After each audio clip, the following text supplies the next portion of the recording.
Hello दोस्तों, welcome back to आपके अपने यूट्यूब चैनल MRS क्लासेस पे। तो आज के मेरे न्यू एपिसोड है साइंस का ऑप्टिक्स चैप्टर, हिंदी में बोलते हैं प्रकाशिकी। आज की क्लास में सिर्फ वही क्वेश्चन को यहाँ पर लिया गया है, वही कंटेंट को लिया गया है जो आपके एग्जाम में डायरेक्ट क्वेश्चन पूछे जाते हैं। तो आप इसको देखने का और समझने का प्रयास कीजिएगा और साथ साथ क्लास में ही आप याद करने का प्रयास कीजिएगा। स्टार्ट करते हैं अपने न्यू टॉपिक को। तो सबसे पहला मेरा फर्स्ट टॉपिक क्या है? प्रकाश स्पेक्ट्रम। प्रकाश स्पेक्ट्रम क्या होते हैं? तो सबसे पहले इसमें एक आता है रंग और एक आता है तरंगदैर्घ्य। तो पहले मैं कलर को बता देता हूं। तो कुछ कुछ कलर्स को मैंने लिया है यहाँ पर, जैसे में बैगनी है, नीला है, हरा है, पीला है, नारंगी है और लाल है। इंग्लिश भी यहाँ पर नोट कर दिया गया है। आप अगर इंग्लिश में देखना चाहते हैं तो आपको इंग्लिश में कोई प्रॉब्लम नहीं होगी। यहाँ पर लिखा जा चुका है। बैगनी को वायलेट बोलते हैं, नीला को ब्लू बोलते हैं और ग्रीन को हरा बोलते हैं, पीला को येलो बोलते हैं, ऑरेंज को नारंगी को ऑरेंज बोलते हैं और लाल को रेड बोलते हैं। अब यहाँ पर आपको कुछ अंक दिख रहा होगा, कुछ डिजिट दिख रहा होगा, इसका मीनिंग क्या है? तो सबसे पहले इसमें जो तरंगदैर्घ्य लिखा गया है इसको नैनोमीटर में मापते हैं। किसमें मापते हैं? नैनोमीटर में मापते हैं। तरंगदैर्घ्य को मीटर में मापते हैं और उसका और स्मॉल यूनिट हो जाता है नैनोमीटर। ठीक है। तो बैगनी का जो तरंगदैर्घ्य होता है 380 से लेकर के 450 तक होता है। नीला का 450 से 495 तक, हरा का 495 से 470, पीला का 570 से लेकर 590 तक, नारंगी का 590 से लेकर के 620 तक और लाल का 620 से लेकर के 750 तक। ये तरंगदैर्घ्य है जिसको मापा जाता है। अब इस तरंगदैर्घ्य को सारे के सारे यूनिट याद करने की जरूरत है? तो मैं बोलूंगा नहीं, सारे के सारे नहीं याद करने की जरूरत है। सिर्फ दो ही इसमें इंपॉर्टेंट है। और वो दो इंपॉर्टेंट कौन है? एक तो आप फर्स्ट वाले याद रख लीजिएगा, बैगनी का, और सेकेंड और ये जो लास्ट वाला इसमें है रेड। तो आपसे क्वेश्चन पूछेगा कि बैगनी का तरंगदैर्घ्य कितना होता है? तो 380 से लेकर के 450 तक। ओके। और रेड का कितना होता है? तो 620 से लेकर के 750 तक। आप इसमें इस टेबल में पाएंगे सबसे ज्यादा तरंगदैर्घ्य किसका है? तो आप पाओगे और कहोगे कि लाल रंग का तरंगदैर्घ्य सबसे ज्यादा होती है। तो आपसे क्वेश्चन पूछ सकता है कि इनमें से किस रंग का तरंगदैर्घ्य सबसे ज्यादा होती है? तो आप क्या बताइएगा? लाल रंग का तरंगदैर्घ्य सबसे ज्यादा होती है। फिर से क्वेश्चन करेगा कि इनमें से किस कलर का, किस रंग का तरंगदैर्घ्य सबसे कम होती है? तो बैगनी का बताइएगा। ठीक है। यहां पर मैं लिख दिया, तरंगदैर्घ्य लाल का सबसे ज्यादा होता है, तरंगदैर्घ्य बैगनी का सबसे कम होता है। अब तरंगदैर्घ्य होता क्या है? अब तरंगदैर्घ्य होता क्या है कि जो प्रकाश होती है फैलती नहीं है, और जो ज्यादा फैलेगी उसका तरंगदैर्घ्य कम होगा, जो कम फैलेगी उसका तरंगदैर्घ्य ज्यादा होगा। जैसे रेड कलर होता है, रेड कलर ज्यादा दूर तक जाता है, दूर से दिखाई देता है, फैलता जल्दी नहीं है, फैलता ज्यादा नहीं है। बैगनी रंग, आप टर्च जो होते हैं, आप कोई भी लाइट का यूज कर सकते हैं। बैगनी रंग को आप क्या कर सकते हैं, आप जला के देखिएगा, आप पाइएगा कि बैगनी रंग आसे पास में बिखर जाता है, लेकिन रेड कलर बहुत दूर से दिखाई देता है। जैसे ट्रेन के सिग्नल में रेड कलर का यूज होता है, ना कि बैगनी का।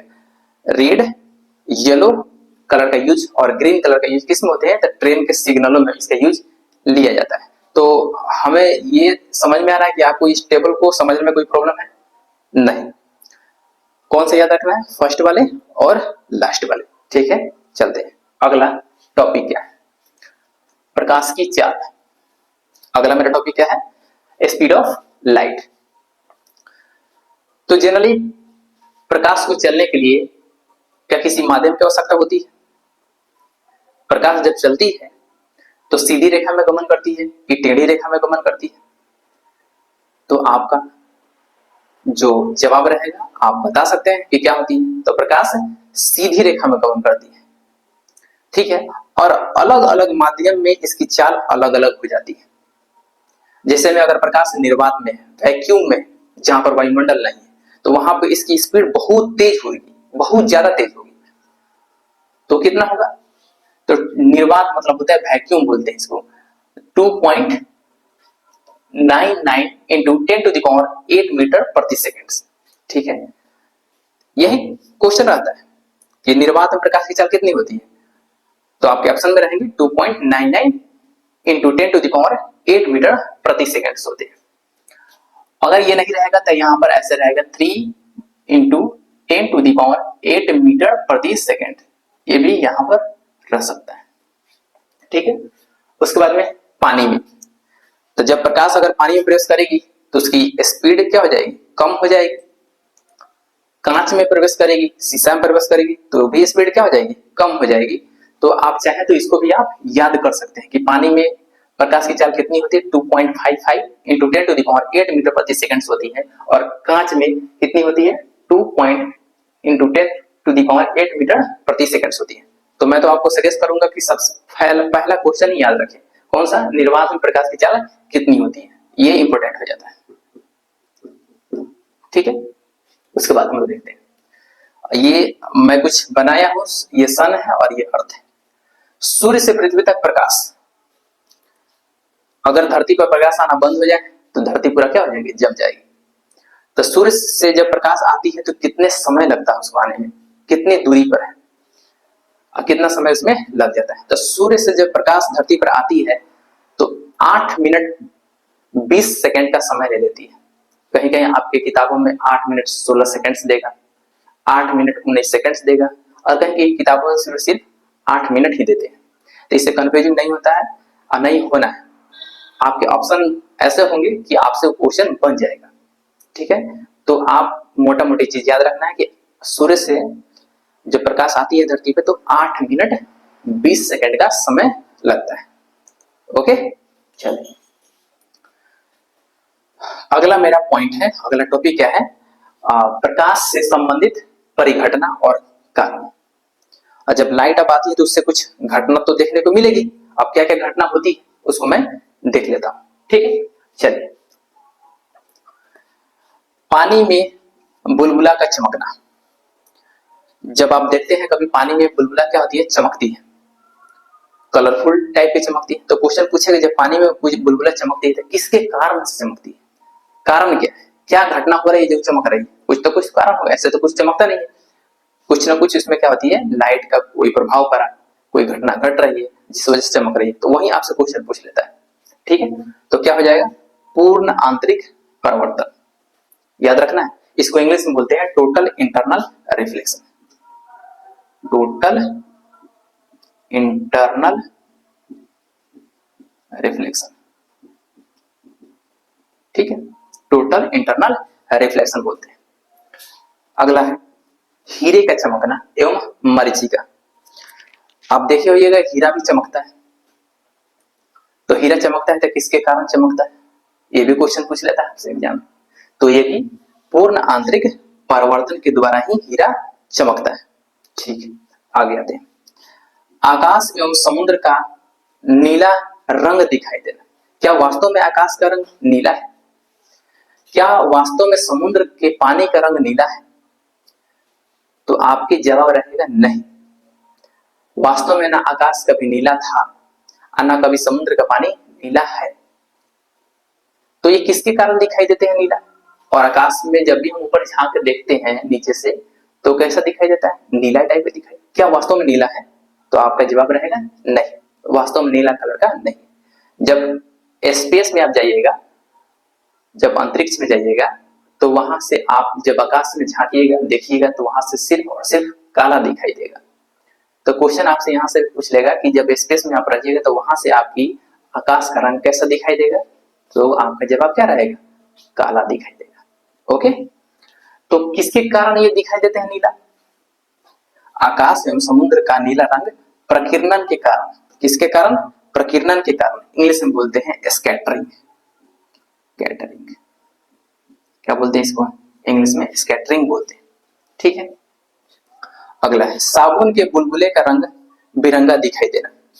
जब आप साबुन घिसते हैं तो जैसे पानी उसमें पड़ती है और प्रकाश भी पड़ती है तो उसमें भी कुछ चमक दिखाई देती है।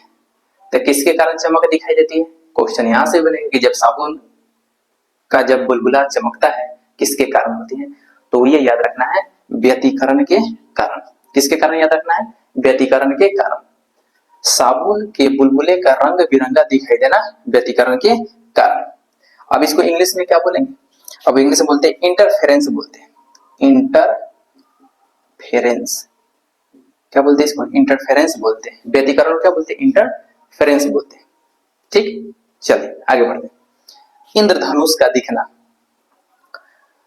जब आप बारिश के दिनों में आप आसमान में झांकिएगा तो आपको एक कलरफुल धनुष की टाइप का कुछ दिखाई देगा। अब वो किसके कारण दिखाई देते हैं? तो आपका जवाब रहेगा कि जब बारिश के दिनों में हम सूर्य की ओर पीठ करके देखते हैं तो हमें प्रकाश में आसमान में एक कलरफुल लाइट दिखाई देती है जिसे हम लोग बोलते हैं इंद्रधनुष बोलते हैं। अब वो इंद्रधनुष क्यों बनता है? तो कुछ ये फिजिक्स का कंसेप्ट है जो आपको ऑफलाइन क्लास में मैं बता चुका हूं। यहाँ पर सिर्फ और सिर्फ एग्जाम के पॉइंट ऑफ व्यू से क्वेश्चन रहने वाला है। ओके, चलिए। तो इंद्रधनुष का दिखना किसके कारण? तो इसमें वर्ण विक्षेपण भी होता है, इंग्लिश में डिस्पर्सन बोलते हैं। परावर्तन भी होता है, अपवर्तन भी होता है और पूर्ण आंतरिक परावर्तन भी होता है। ठीक है, इंद्रधनुष किसके कारण दिखाई देते हैं? तो परावर्तन के कारण भी, अपवर्तन के कारण भी और पूर्ण आंतरिक परावर्तन के कारण भी दिखाई देते हैं। तारों का टिमटिमाना। तो तारा जब टिमटिमाता है, आप रात साफ आकाश वाली रातों में देखिएगा ऊपर की तरफ, तो ऐसा लगता है कि तारा चमक रहा है, तारा टिमटिमा रहा है। कारण क्या है? क्यों चमकता है? क्या वास्तव में वो चमकता है? नहीं, वास्तव में चमकता नहीं, वो जल रहा है। लेकिन जैसे वो हमारी आंखों पर उसकी प्रकाश पड़ती है तो ऐसा लगता है कि वो क्या हो रहा है, उसमें चमक घट बढ़ रही है, जिसको हम लोग बोलते हैं अपवर्तन के कारण। क्या किसके कारण बोलते हैं? अपवर्तन के कारण बोलते हैं। तो क्वेश्चन आपसे पूछेगा तारा का टिमटिमाना किसके कारण? तो अपवर्तन के कारण। इंग्लिश में बोलते हैं रिफ्रैक्शन, रिफ्रैक्शन। ठीक है, तारों का टिमटिमाना किसके कारण? अपवर्तन के कारण, इंग्लिश में रिफ्रैक्शन बोलते हैं। तो यहां से क्वेश्चन आपको कुछ समझ में आया कि नहीं? काफी अच्छे लेवल का मैं क्वेश्चन बताया। आगे चलते हैं। आगे मेरा पॉइंट वर्ण त्रिभुज, कलर ट्रिंगल। ठीक है, तो जनरली पूरी दुनिया में मात्र 3 ही कलर है जिसको हम लोग बोलते हैं प्राइमरी कलर के नाम से जानते हैं। कौन कौन से है प्राइमरी कलर? तो प्राइमरी कलर रेड, ग्रीन और ब्लू है। प्राइमरी कलर में कौन कौन हो जाएंगे? मैं कहा यहां लिख दूं प्राइमरी कलर,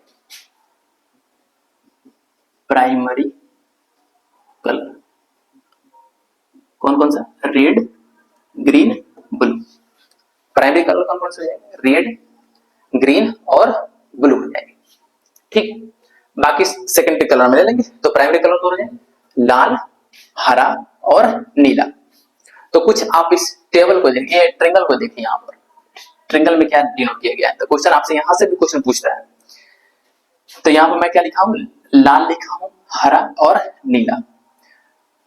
लाल, हरा, नीला, तीनों को ध्यान से देखिएगा। लाल, हरा, नीला। जब लाल और हरा को मैं मिलाऊंगा तो पीले कलर का निर्माण होता है। समझ में? रेड कलर और हरे कलर को मिलाऊंगा तो किस कलर का निर्माण होता है? पीला कलर का निर्माण होता है। ठीक है, लाल कलर और नीला कलर को मिलाऊंगा तो मैजेंटा कलर का निर्माण होता है। कौन कौन सी कलर का? रेड कलर और नीला कलर को आप मिक्स कीजिएगा तो मैजेंटे कलर का निर्माण हो जाता है। ठीक है, उसी तरह हरा कलर और नीला कलर दोनों को मैं मिक्स करूंगा तो कौन सी कलर का निर्माण होगा? सियान कलर का निर्माण होगा। कौन सी कलर का? सियान कलर का निर्माण होता है। तो यहां से क्वेश्चन बार बार एग्जामों में आता है। ठीक है ना? उसी तरह यहां पर अगर मैं लिख दूं श्वेत कलर, कौन सी कलर? श्वेत कलर, श्वेत। ठीक है, जैसे पीला कलर और नीला कलर दोनों को आप मिक्स कीजिएगा तो श्वेत कलर का निर्माण हो जाता है। लाल कलर और सियान कलर को मिलाइएगा तो भी श्वेत कलर का निर्माण होगा। हरा कलर मैजेंटा कलर को मिलाइएगा तो भी श्वेत कलर का निर्माण हो जाता है। अब अगर सारे कलर को मिक्स कर दीजिएगा तो कौन सी कलर का निर्माण होगा, आप कमेंट में बताइएगा इसके आंसर। ठीक है, आते हैं अगला टॉपिक, वर्ण विक्षेपण। इस इंग्लिश में बोलते हैं डिस्पर्सन बोलते हैं, वर्ण विक्षेपण। ये मैं एक ट्रायंगल बनाया जिसको हम इसका नाम क्या रख दिए, प्रिज्म नाम रख दिए। क्या है ये, प्रिज्म। जब भी यहां से अगर हम श्वेत प्रकाश अगर गुजारेंगे, श्वेत प्रकाश मतलब सनलाइट, अगर हम किसी प्रिज्म से होकर गुजारते हैं तो क्या सीधी रेखा में निकल जाएगा, नहीं। अगर किसी माध्यम से टकराएगा तो प्रकाश की किरण तो उसमें कुछ ना कुछ घटना तो घटेगी। मैं पीछे चर्चा कर चुका हूं कि जब प्रकाश की किरण किसी माध्यम से टकराती है तो उसकी या तो स्पीड में कोई चेंजिंग हो जाएगा, या तो वो घूम जाएगा, या तो कुछ ना कुछ उसमें घटना देखने को मिलेगी। तो वैसे ही अगर प्रकाश की किरण अगर सीधे अगर मैं प्रिज्म पर टकराया यानी वहां से क्या किया, उससे होकर गुजरने का प्रयास किया, तो क्या वो सीधी रेखा में निकल जाएगी, तो आपका जवाब रहेगा नहीं, सीधी रेखा में गमन नहीं करेगी प्रिज्म से होकर के। अगर ये नहीं टकराता तो ऐसे निकल के बाहर चला जाता। लेकिन जैसे श्वेत लाइट यानी व्हाइट लाइट जैसे प्रवेश किया, जैसे ये क्या होता है, सारे के सारे ऐसे मुड़ गया, मुड़ करके एक मैं स्क्रीन लिया, पर्दा लिया और उस पर दिखा दिया कि कौन कौन से कलर है। जैसे आप श्वेत कलर को आप प्रिज्म पे प्रहार कीजिएगा तो आपको 7 रंग देखने को मिल जाएगा।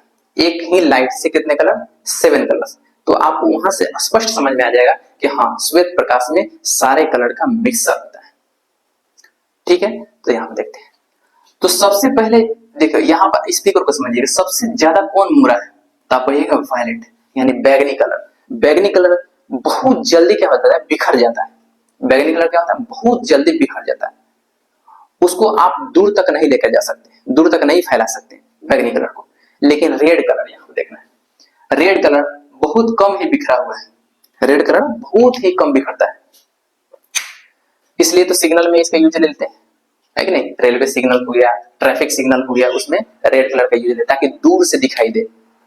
तो सबसे कम विचलित कौन होता है, रेड कलर। सबसे ज्यादा विचलित कौन होता है, वायलेट कलर होता है। ठीक है, अब इस सारे कलर को कैसे याद रखेंगे, तो एक यहाँ पर कुछ